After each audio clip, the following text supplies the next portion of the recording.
ಮತ್ತು ಇನ್ನೊಂದೇನಪ್ಪ ಅಂತಂದರೆ ನೋಡಿ ಸ್ನೇಹಿತರೆ, ಇವಾಗ ಮನೆಯಲ್ಲಿ ಒಂದು ದೋಸೆ ಸುಟ್ಕೊಂಡಾಯಿತು. ಇವಾಗ ಇದು 2ನೇ ದೋಸೆ ಸುಟ್ಕೋತಾ ಇರೋದು. ನೋಡಿ ಎಷ್ಟು ಚೆನ್ನಾಗಿ ಎಷ್ಟು ನೀಟಾಗಿ ಬರ್ತಾ ಇದೆ. ಮನೆಯಲ್ಲಿ ಮಾಡಿಕೊಂಡ್ರು. ನಾವು ಹೊರಗಡೆ ಅಂತೀವಿ, ಹೊರಗಡೆ ಹೋಟೆಲ್ಗಳಲ್ಲಿ ಟೇಸ್ಟೇ ಇರಲ್ಲ ಸ್ನೇಹಿತರೆ. ಮನೆಯಲ್ಲಿ ಮಾಡಿಕೊಂಡ್ರೆ ಸೂಪರಾಗಿರುತ್ತೆ.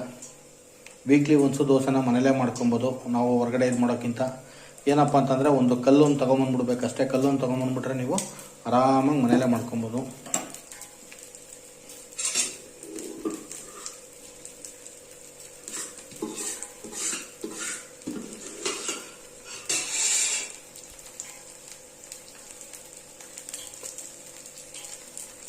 ನಾವು ಆದಷ್ಟು ಸ್ನೇಹಿತರೆ ಸ್ವಲ್ಪ ಹೊರಗಡೆ ಫುಡ್ಗಳನ್ನ ನಾವು ಅವಾಯ್ಡ್ ಮಾಡಬೇಕು.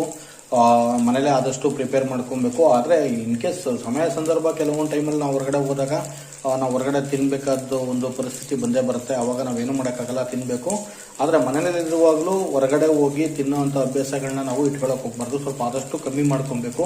ಯಾಕೆ ಅಂತಂದರೆ ನನಗೆ 4 to 5 months ಬ್ಯಾಕು ಸ್ವಲ್ಪ ಹೆಲ್ತ್ ಇಶ್ಯೂ ಆಗಿರೋದ್ರಿಂದ ಅವಾಗ ಡಾಕ್ಟ್ರು ನನಗೆ ಸ್ವಲ್ಪ ಸಜೆಸ್ಟ್ ಮಾಡಿದ್ರು, ಸ್ವಲ್ಪ ಹೊರಗಡೆ ಫುಡ್ ಎಲ್ಲ ಕಂಟ್ರೋಲ್ ಮಾಡಿ, ಹೊರಗಡೆ ಫುಡ್ನ ಅವಾಯ್ಡ್ ಮಾಡಿ, ಹೊರಗಡೆ ಫುಡ್ ಎಲ್ಲ ತಿನ್ನೋಕ್ಕೆ ಹೋಗ್ಬೇಡಿ.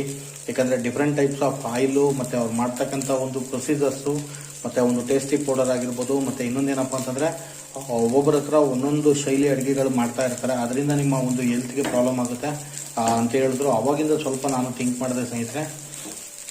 ಏಕೆಂದರೆ ನಮ್ಮ ಆರೋಗ್ಯಕ್ಕೆ ಇವಾಗ ಸಿಗ್ತಾ ಇರ್ತಕ್ಕಂಥದ್ದು ಅಂತಂದರೆ ಅಲ್ಪ ಸ್ವಲ್ಪ ಅಂತಂದರೆ ಅದು ಮನೆಯಲ್ಲೇ. ಇವಾಗೇನಂದರೆ ನಾವು ಏನು ಆಹಾರ ತಿಂತಾ ಇದ್ದೀವಿ ಅದಕ್ಕೆ 100% ನಮಗೆ ಎನರ್ಜಿ ಸಿಗ್ತಾ ಇಲ್ಲ.